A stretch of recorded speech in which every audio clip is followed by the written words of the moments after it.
หอมบ่มีแนวกินบ่บ่ข้าวน้ำซ้ำปลาได้ค่ะบ่มีผัวหาไปได้ซื้อสุกินผัวผัวหาเงินไปได้ซื้อข้าวสุกินบ่ได้นะเงินหาก็หาบ่ได้กินข้าวกับหยังมื้อนี้บ่วนเอาไว้กินข้าวกับเกลือกินข้าวกับเกลือโดดป้าแต่จำพ่อจังพร้อมไอ้ดีเนาะแม่นใช้บ่อนนอนถ้าเจ้านอนอยู่ไสล่ะพูดนอนอยู่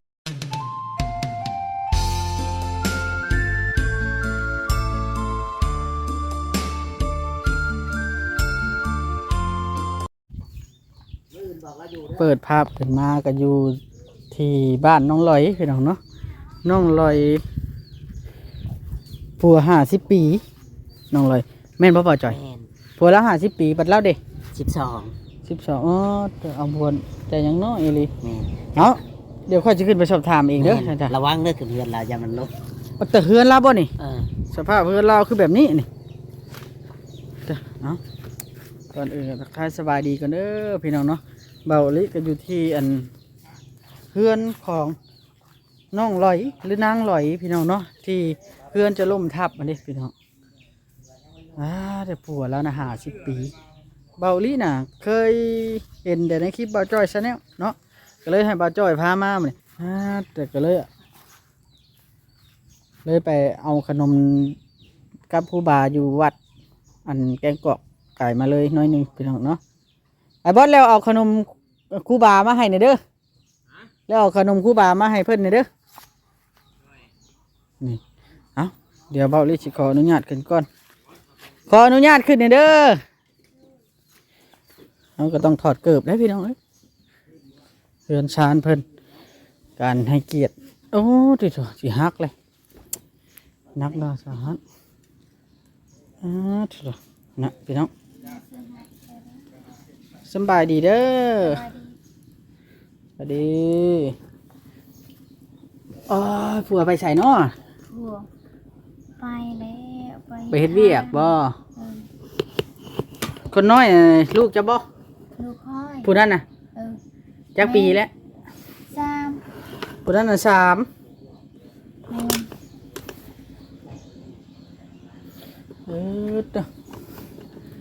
เจ้าน่ะจักปีแล้วเจ้าน่ะ15โอ้ว่าง่ายๆก็คือจำบ่ได้เนาะจำบ่ได้จำอายุเจ้าของบ่ได้ลืมจำบ่ได้ผัวได้จ้ะผัว30เหมือนว่า50ได้ยินเขาว่า50ถ้าเจ้าอยู่นำกันมาจักปีแล้วล่ะโอ้ยหลายเลย4 ปีบ่ฮอดบ่4 ปีฮอดเลยเอาคือได้สังกะสีลายแท้น่ะบ่นะนี่ดิสังกะสีพอสังกะสีสังกะสีเพิ่นบ่เจ้าของเฮือนนี่บ่โอ้เจ้าคือผอมแท้บ่มีแนวกินบ่ข้าวน้ำซ้ำปลาได้ค่ะบ่มีผัวหาไปได้ซื้อสุกิน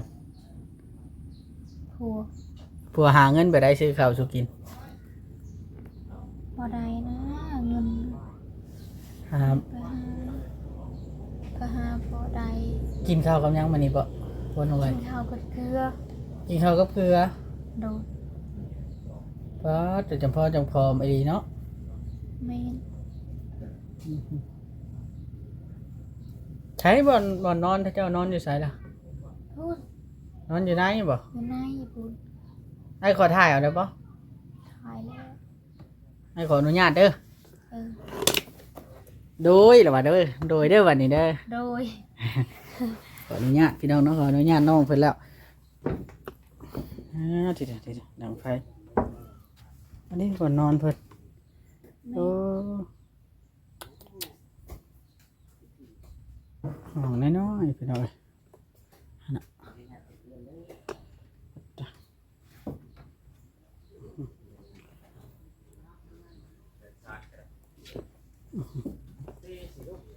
ปัดเด้อ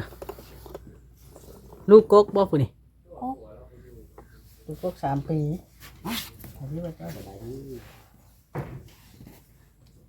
บ่เจ้าจะย่างแห้งเด้อ สบายดี สบายดี เจ้าชื่อเราได้อยู่บ่ผู้นี่ ชื่อ นะขอหน้าติดไม้หน่อย ผัวเรา50 ปีบ่ แมน เราน่ะ15บ่ เรา12 52เรายังน้อยอยู่เลยนี่ แมนเอามือลงก็ได้ล่ะตุ้มเลยว่าพอใหม่นะ ยัง เจ้าก็ซื้อบ่ลงให้แล้ว แมนตุ้มเด้อคันหนาวก็ตุ้มเด้อมันทาน้ำหนาวบ่ โดย อ๋อ สบายดี สบายดีน้อง กำลังมาหน่อยให้ ป ได้ ก นะ ท้องน้องเลย อะไรพออะไรพอถั่วยังมั่ง โอ้ย อะไรยังมั่ง เห็นทางนั้นอยู่นะ ถั่วไอ้น้องเพิ่นยับไปอีกเป็นได้นี่เอาดิ มันหักได้เลยมันหัก ถ้าจะเป็นโทษแล้วเฮ้ย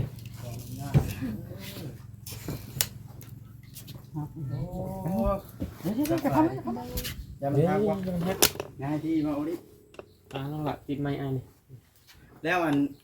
ลูกไผ่สกุน้อยคุยง่ายเติบไปไหนขนมกิน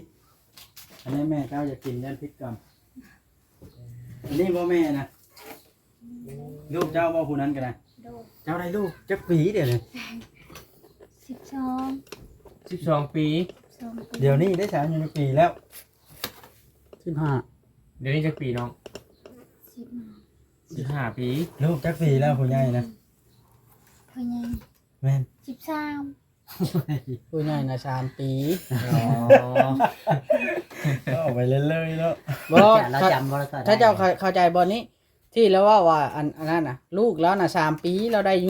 ลูกแต่อายุ12ตอนนี้เราอายุ15 อืม โดย ต้องเข้าใจ แล้วเอาผัวได้จักปี เอาผัว เอาผัวได้12พุ่นแล้วเนาะ 12 เอาเราได้ลูกเลยหะเนาะ ได้ลูกเลย ป้า นี่นาขึ้นมา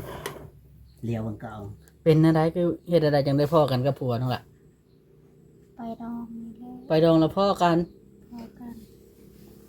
เดินชานเพิ่นอยู่บ่นี่นะเด้อคอยแบบบ่มีงานรีวิวเฮ็ดพาๆ ไปดองแล้วก็กัน ผัวเราหายเงิน10,000แล้วเลยมานำผัว เราอยู่บ้านไหนล่ะ มากะลาน กะล่างไกลบ่จัง กะ อั ลาง นนี้ก็ ลาน เต้งกันแล้วบ่นี่ เต้นกันแล้ว เท่าไหร่แต่งกันนั้น 50 ล้าน 50 ล้าน 10ล้าน 10 ล้าน เยอะ 10 ล้านโอ้หนึ่งมา50 ล้านนะ กินแล้ว เออน้องเพิ่นอายุ12 ปีพี่น้องเอ้ยผัวเรานี่50 ปีอ่ะแล้วผัวเจ้าไปใช้สนองหลามื้อนี้ ฮะ ไปเฮ็ดงาน เฮ็ดงานเฮ็ดงานนี่คือไปดำนาบ่ดำนารับจ้างบ่ บ่ได้ไป เฮ็ดได้จ้ะ ไปเฮ็ดงานเวียด งานน้ำเวียด งานเวียด น้ำเวียด โอ้ เจ้าเงยหน้าขึ้นมาเด้อเจ้าจะก้มหน้าเด้อขลำได้ก้มหน้า มันบ่เห็นนี่เนาะ แมวโพงแล้วนะ นี่ผมเจ้าตาบ่มาเด้อ เอ้ยพี่น้องเอ้ยเดินทางคือจังกิโลหมูแท้นี่เนาะ กินแล้วบ่เนี่ยกินบ่จ้อยซื้อมาให้วัน กินเลย ที่จ้อยที่พร้อมนี่บ่มีอาหารการกินแมันบ่นั่นล่ะบ่มี พ่อแม่เราอยู่ใส่ พ่อแม่คอยตายหมด พ่อแม่ตายไปแล้ว กำพร้า สัมภาษณ์ แม่มันตนเลยอันนี้เนาะแข่งขาเราจดจ้อยเรากันเนาะ เราผิดกรรมใน พิ พิษ การ กรรม อืม พิษกรรมตลอด พี่จำตลอด ไม่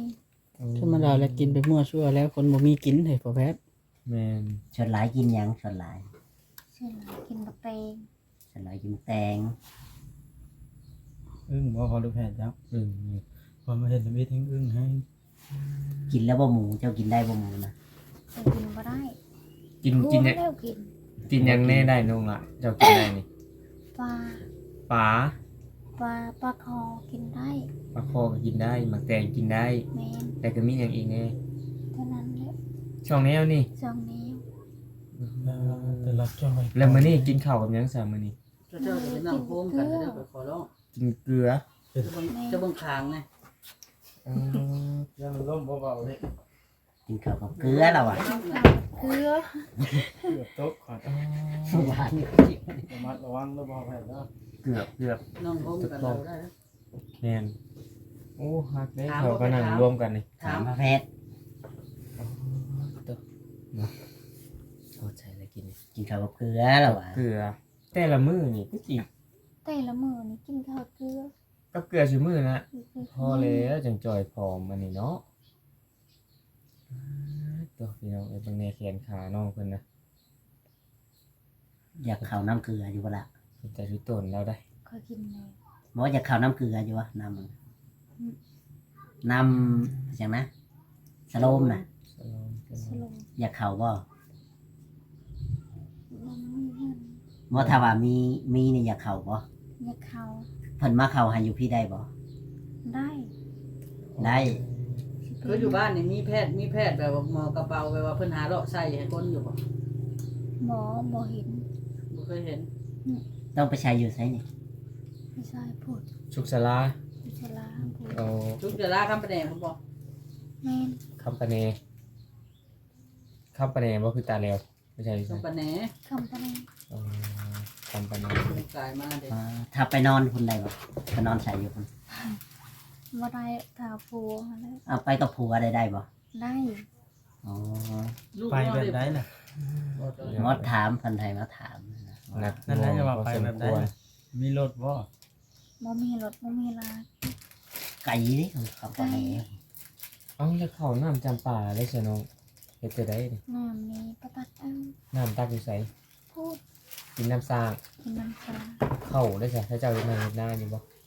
บ่เขาบ่ได้เฮ็ดหยังบ่มีหั่น ซื้อกินบ่เขานี่ คือกิน โอ้ เพื่อไปเฮ็ดงานน้ำเวียดได้เงินเล็กๆน้อยมาซื้อข้าวพร้อม แม่น เอ้ยนัวน้ เต็งแม่นำ อืม เรือนนี่น่าจะแม่นเรือนรุ่นโบราณ เพื่อนนี่มาเฮ็ดน้ำกันกับผัวบ่หรือว่าเพื่อนผัวหรือว่าเพื่อนเจ้า เพื่อนผู้ เพื่อนผัว แม่น เจ้ามาอยู่น้ำผัว แม่น ำแล้วโมเมนต์คนบ้านในชนมาจ้ะ เราบ่แม่นคนวันนี้ คนบ้านกระดาน ผัว กระดานเออ พ่อแม่ตายแต่ยังน้อยนี่เนาะ พาแล้วก็เลยมาอยู่น้ำผัวเอาผัวมาพี่ เฮ็ดรู้เอาเองบ่ล่ะ เราก็แยกกับพี่น้องเราแยกกันจากไปมัน เออพี่น้องจะมีจักคนสนุก 4 4 คน 4คน โอ้พี่น้องเลยมาเห็นแล้วเป็นแต่เป็นต้น ตอนนั้นไว้ ยำข้าว ยังเข้า โอ้เขาคือเป็นในนั้นแหละน้องเบิ่งเนี้ยมีแต่แมงวันได้อันนั้นน้องเอ้ย ยัง ยังปิดไว้เนี่ยนะ เอาในปิดไว้ถึง โอ้ได้ เป็นงานของป้า น้อยซ้ำนี่กับผู้จ้างฮอดวิธีเลี้ยงลูกเนาะถ้าเจ้ากัน เอาถ้วยน้อยนะปิดนะ จับความมากันเรียนลูกเรียนเต้า ลูกคนน้อยกับผู้จักสบายดีเด้อ โอ้คุณเด็กนี่นะ ได้เสื้อใหม่ ปิดไว้เนาะมันแมงวันแมงหยังมันเข้าไปมันตอ แต่ บ แพง นั่น นี่ลูกแต่ละคนเนาะ เพลง แล้วเจ้าได้ลูกมาใหม่ๆกับผู้ได้มาเลี้ยงซอยเลี้ยงเองมาเลยบ่ เลี้ยงเอง สองคนกับผัวนั่นแหละ แม่น โอ้ตัว ทั้งธรรมชาติแห้งอหลี อันนี้จะเป็นธรรมชาติว่าอหลีเอ้ย โอ้ยเนาะ บีบบีบบังคับสถานการณ์ เรามีผัว2 คนได้ ฮะ เคยมีเลยผู้ตะนำตาย ผัวตาย สี่ เป็นยังไง มีผัวช่องแล้วบ่เดี๋ยวนี้ อีกกระท่อม กินกระทอมกินกระท ผัวผู้นั้นอายุจักปีฮะ 15น้อยๆ เจ้ามักกับเด็กน้อย น้อยๆผู้นั้น15 มักกันชื่อเป็นผัวบาดนี่ มากันบ่ทันได้แต่งในคอ จักแล้วถามเราเบิ่งก่อน แต่งคอแล้วบ่เนาะ ยัง อันนี้ เบิ่งเจ้าบ่เกิน15ที่เจ้าว่าแหละ ตอนนี้ก็น่าจะ15อยู่เราเอาแต่11แล้ว หมานแล้วกันฮอด15 ปี แม่นบ่ล่ะ แม่น พ่อแม่เจ้าจากไปแต่เจ้าอายุจักปีใช่น้องละ คอยบ่ฮู้ บ่ฮู้เลย แต่ยังน้อยเนาะ แต่ยังน้อยๆพ่ เจ้า อก็ตาย เป็นลูกผู้ที่แต่ไรเจ้านะ ลูกแม่ เราบ่ฮู้ได้ ลูกคนที่เท่าไหร่จะเป็นเอื้อยหมู่บ่ บ่ฮู้ บ่จื้อเนาะ คอยบ่เจอ เจ้าว่าภาษาลาวเทิงได้บ่นี่ บ่ เอาเจ้านับเอื้อยกกเจ้ามา เราบ่ได้อยู่เรางงเด้เอาสาว เอา ไป ให้ ดื้อ ให้ถามที่ ลืมเลย ถามทีละคนได้บ่จอย คนขาดสารอาหารเว้าความจริงโลด แม่ สมองเราล้วนเฮ็ดแนวใดก็ได้ทีมงานเบิดทีมงานได้เฮานี่หาวิธีช่วยแล้วบ่ว่าผู้ใหญ่ทางใดหรือว่าทีมงานใดอยากสมทบมาช่วยแล้วก็พอช่วยเบิ่งแล้วนี่สิล่มแล้วบ่ความซื่อได้นี่ แล้วโอ้เพื่ออยู่แล้วบ่ สิล่มแล้วเนาะนาง แม่ กันถามเราก็เราเป็นลอยนั่นน่ะ นี่ บ่ร้อยเด้อคนบ่ได้กินหยัง เทวเคง คน เทวเคง บ่ได้กินหยังคือเว้าลิเว้า เออ ขาดสารอาหาร เรากินข้าวแต่กับเกลือ เป็นได้ร้อยเป็นได้จัง กินแต่กับเกลือ กินกับเกลือหลายมื้อบ่ล่ะ ลายมือเลย หั่นเด้ กินตั้งแต่ออกไผว่าอย่าง เดือน นั้น แล้วผู้น้อยเนาะ ได้ลูกมาแบบขาดเลือดขาดยาง เจ้าเดือนละออกไผนะ สอง 2 เดือน 2 เดือน คนน้อยกำลัง2 เดือนคนน้อยเพิ่นบ่อุ้ยลุยอยู่ซะเนาะ อ่ะ แต่ละคน มันน้อยมัน มันกิน ความ ข้าวอิ่ม เลิกกินข้าวอิ่มแล้วกิน กีฬากระโตไว้เนาะมันน้อย แล้วถูอ้อล่ะ ฉันได้สองคนนี่ลูกพ่อเดียวเบิดบ่ แม่น เอ่อ คือหนึ่งเลยผู้ชายหันเสีย สามแล้วบ่เด้นี่ สาม โอ้ ว้า โต เจ้าอายุ พอได้ 15ปีได้ลูก พอได้ สาม บัดนี้ สามพ่อเนี่ย แต่ถ้าเจ้าบ่ได้คุมไว้บ่อันไอ้ถามอะลิ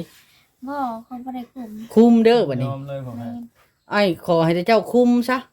บ่แม่นว่าไอ้บ่อยากให้แต่เจ้าได้ลูกนะอาจสิเลี้ยงให้2-3คนใหญ่ๆโตเป็นบ้าวเป็นชาวกัน ถั่วป้าถั่วป้า ใหญ่พร้อมกันกับเจ้าเลยได้นี่ผู้นี้ แม่ พร้อมกัน เนาะ อ่ะ แม่แม่ มื้อนี้ได้อยากเห็นลูกแล้วอยู่นํแต่เก่าบ่ได้เห็น เราไปเล่นพุ่นเนาะ มันไปลิ้น คนระหว่างน้องลาวได้มาทำอิฐนะ บ่ได้กินข้าวกินน้ำไปอันนี้ คนน้อย อืม ชื่อจังไดล่ะเจ้าน่ะมั้งมานี่ แล้วมานั่ง วัน นำกัน เพ็ง วันเพ็ญเดือน12น้ำตาน้องเดือนตะลิง แล้วมานั่งกับเจ้า ตือบ่ได้ตือบ่ เออ ตัว โอ้ยกำลังเป็นตะแพงแท้ ตะกูกัน หักแท้พุ่น ถ้าเจอเป็นตะแพงกระเดาะ สบายดีป้าลุงลูก ใช่ไหมพี่หรอ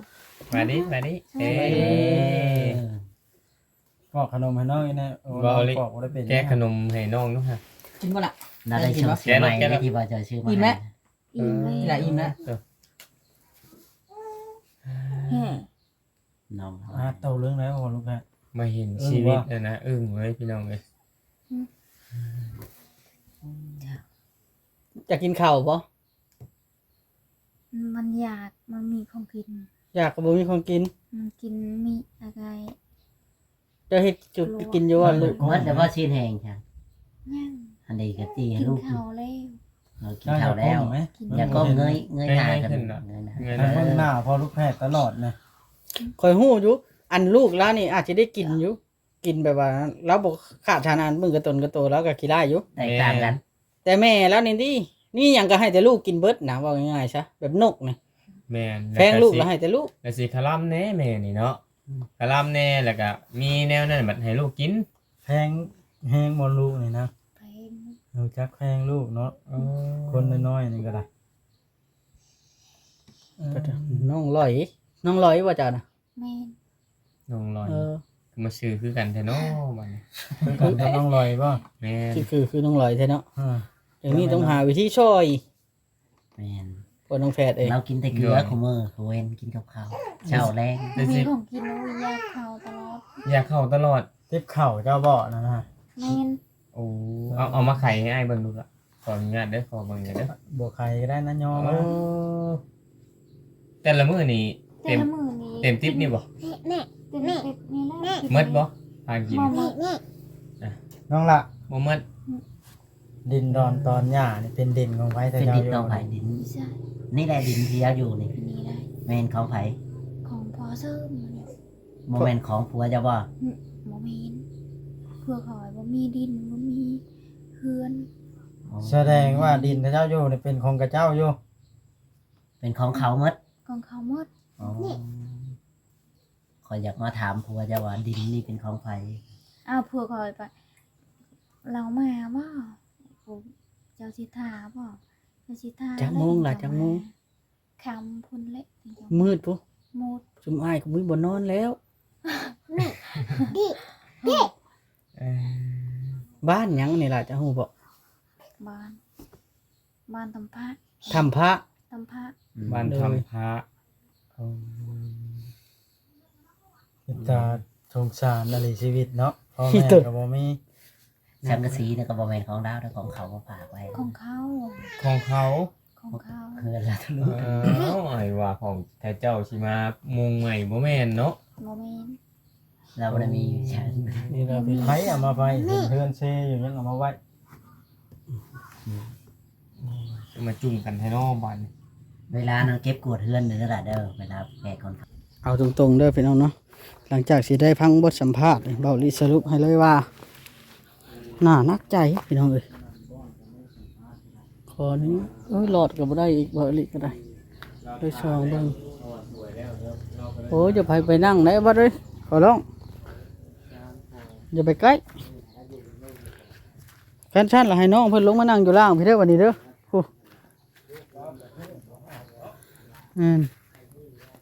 เฮือนนี่บ่เป็นเฮือนแล้วเสาก็กุดเบิดแล้วก็อยากถามผัวแล้วนะพี่น้องเนาะไปตกไปแต่งกันแบบใดอ๋อติดแต่หนักเลยพี่น้องเนาะเบาลีมีขนมอยู่ในบ่อรถเดี๋ยวเบาลีสิเอาให้แล้วไปกินเฮาบ่ฮู้สำหรับแม่แล้วนี่เฮาบ่ฮู้ว่าอันว่าสินั่นปานใดสิกินหยังได้แล้วบ่ฮู้บ่มีหยังแค่นกินได้มันหยังก็บ่มีดอกอยู่นะเพิ่มมาเลยได้อีกต้นอย่างไรเนาะเพื่อนอัดจ้ะโอเคโอเคเด้อพี่น้องเนาะเบาลีก็สิได้ขอจบคลิปก่อนเบาลีที่ถ่ายรีวิวให้เบิ่งเฮือนสัตว์เล่าคักๆในคลิปต่อไปพี่น้องเด้อคลิปนี้เบาลีก็มาครั้งแรกเนาะก็ได้กระตุ้มขนมต้อนแล้วนางลอยซื้อแล้วนะนักใจแหละแบบนี้ถ้าเป็นแบบนี้นะถ้าเป็นแบบนี้นี่เบาลีว่าเคสนี่ถือว่าชุดแล้วแต่ข้าเห็นมาเพราะแต่ว่ามันธุระกันดารเพราะฉะนั้นจะเดินทางมาไกลพี่อยู่บ้านพี่ยังภาคมันเมืองชนพี่ชนบุรีเนาะแต่ว่าทางก็ลำบากพอควรอยู่ได้แต่ว่ามันพอมันไกลจากทางใหญ่แน่ห่างจากเมืองห่างจากตัวแควงนี่เดี๋ยวว่าระดับ100 ปลายพุ่นละ100 ปลายกิโลเมืองชนเอาพี่น้องเนาะสำหรับคลิปนี้เบาลีก็ฝากถึง FC ผู้เพิ่นเคยซอยหลายๆท่านพิจารณาเบิ่งเคสนี้นี่เด้อพี่น้องเนาะถ้ามีผู้ซอยเรื่องเฮือเรื่องซานแล้วนี่เบาลีสิซื้อไม้ละแก้มาให้เพิ่นเลยซ่อมเฮือนซ่อมซานให้เรานี่มีแต่ไม้น่ะยกไม้เฮ็ดหลังน้อยสำเฮือนบ่เฒ่าแพทย์นี่ก็ยังได้อันนี้บ่รอดอันนี้พี่น้องมันฮักทำหัวจักสิฮับทับลูกมื้อใดผัวแล้วก็เฒ่าแก่แนวโฮมแล้วจักเป็นนั่นใดต่อไปเคสนี่นักอลีพี่น้องเฉพาะ FC คอมเมนต์ให้ว่าไปซอยนางลอยผู้เพิ่นทุกข์ยากแห้งข้าวกินก็บ่มีเป็นร้อยพี่น้องเป็นร้อยในสาเหตุที่เป็นร้อยน่ะต้องขาดวิตามินแน่นอนขาดวิตามินแน่นอนพี่น้องคนเป็นร้อยสุดๆนะเคสนี่อายุมีแต่12 ปีเท่านั้นตอนได้ลูกนะพี่น้องเนาะจังไรก็ขอตัวก่อนเด้อพี่น้องเนาะฝากพิจารณาเคสนี้เนี่ยสบายดีพี่น้อง